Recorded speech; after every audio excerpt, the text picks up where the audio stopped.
Hello friends, Mandar here. I'm back with another video. Today we'll talk about some of the news in terms of H1b stamping within the US. We'll also talk about some of the weird statuses that are changing online for your I-485 applications before or after your green card approval. Some are getting weird statuses even after getting their green card. And I'll also give you some details about my upcoming giveaway and what it is, and a lot of other topics that you will be interested in. So watch this video until the end and let's get started.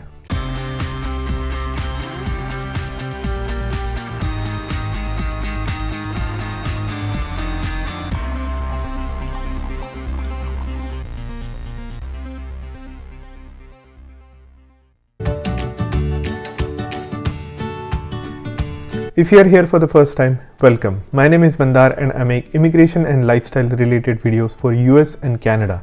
I'm not an immigration lawyer, so anything that I say on this video or on my channel is for information purpose only. And for your specific immigration needs, before you take any action, you should hire a competent immigration lawyer. Now before we get started, I'd really appreciate if you hit the like button because that really helps the channel and the video. And also check out the links in the description of this channel, because if you buy any of those products through those links, the channel will get a little bit of a commission. Now here's the news on Mint, and somehow the Indian newspaper gets a hint of all of these news even before it's within the US. So H1b stamping could be soon inside US in the relief for Indians. Now as you know, H1b stamping has to be done outside of the United States if you have an extension or if you even have your first time H1b petition. So it cannot be done within the US, and you need an H1b stamping anytime you come back to the United States or come for the first time, because you need that stamp at the port of entry. Just having an approval notice or an extension approval is not sufficient for you to travel and come back to the United States. Now what this article is saying is now applying for H1b stamping could soon be inside the US. The Presidential Commission on Asian Americans and Pacific Islanders unanimously approved a recommendation for the provision of stamping of H1b visas inside of the United States. This move, if accepted by the President Joe Biden, will come as a big relief to thousands of professionals, particularly for Indians. The move came from the President's Advisory Commission on Asian Americans, Native Hawaiians and Pacific Islanders during its meeting at the White House on Wednesday. So basically it will relieve a lot of pain for Indian nationals and any other nationals who have H1b visa.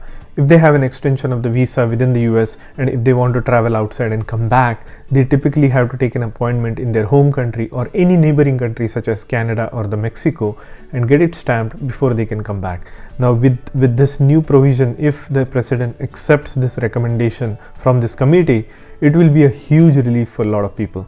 Then you don't have to worry about those appointments in the outside consulates and months of wait and anxiety of whether or not you will get the stamping in time for you to come back to the US to join your job back. I wish I had this option when I was on H1b visa, but great that it's coming, better late than never.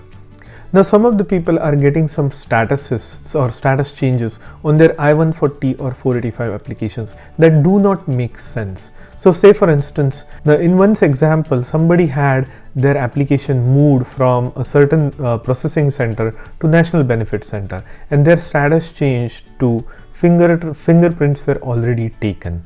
And now this is kind of weird because this does not make sense, because you had already provided the fingerprints in one of your applications, and lately USCIS has been reusing the fingerprints or biometric information from your past applications. So say for instance you had a downgrade petition for EB3 and you had already provided your biometrics, and then you upgrade to EB2 or something like that.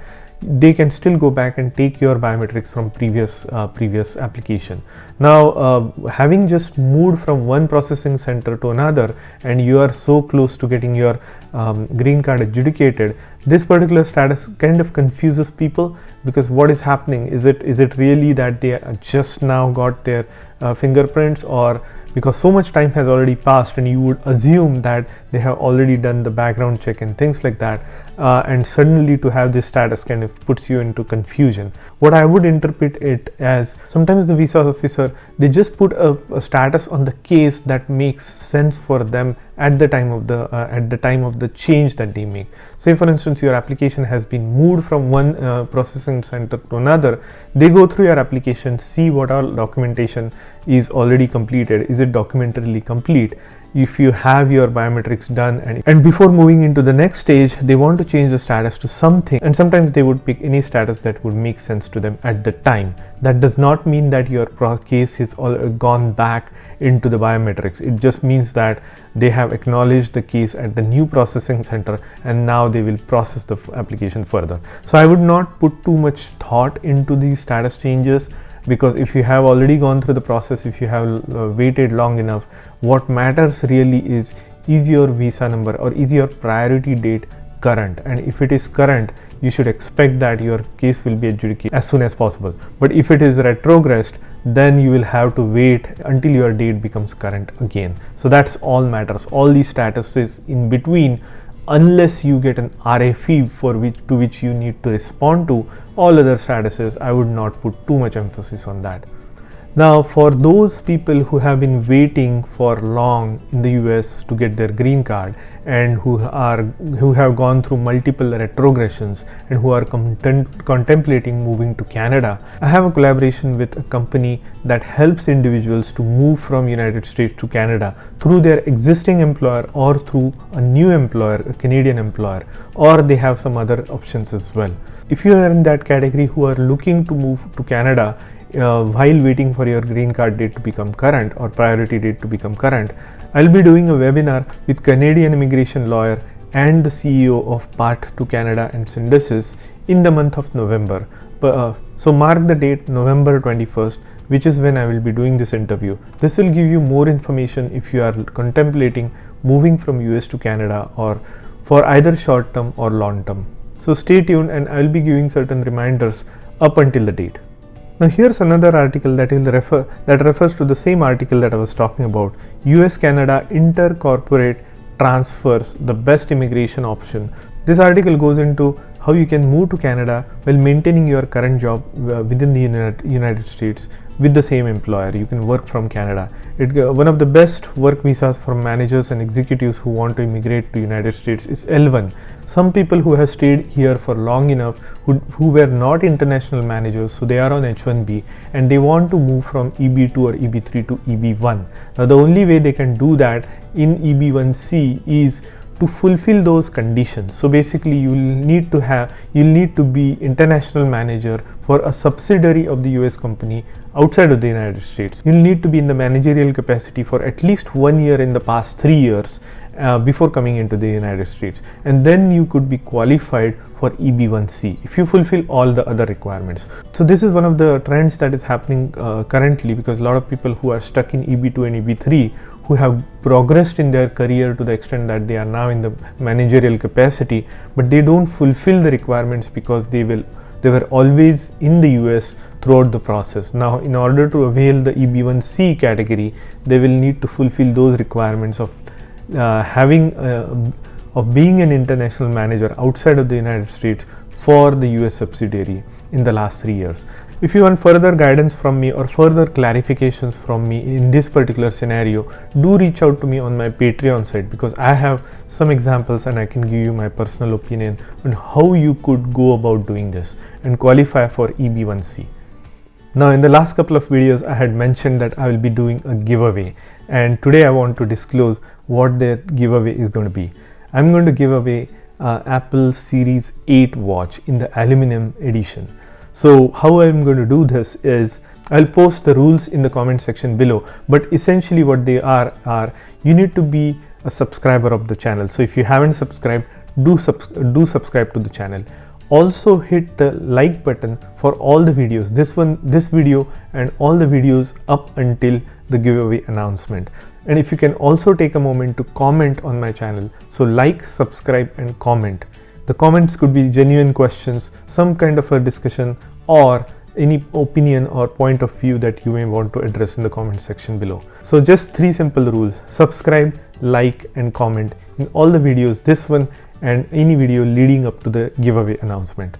Now the giveaway is going to be Apple Watch Series 8 in the aluminum edition, and I will give the choice to the winner whether they want the 41mm or the 45mm version and which color they want, so that I can purchase that and send them directly from the Apple website. So if you haven't already subscribed and liked and hit that bell notification, do so at this point of time, and I look forward to the giveaway announcement in the first week of December.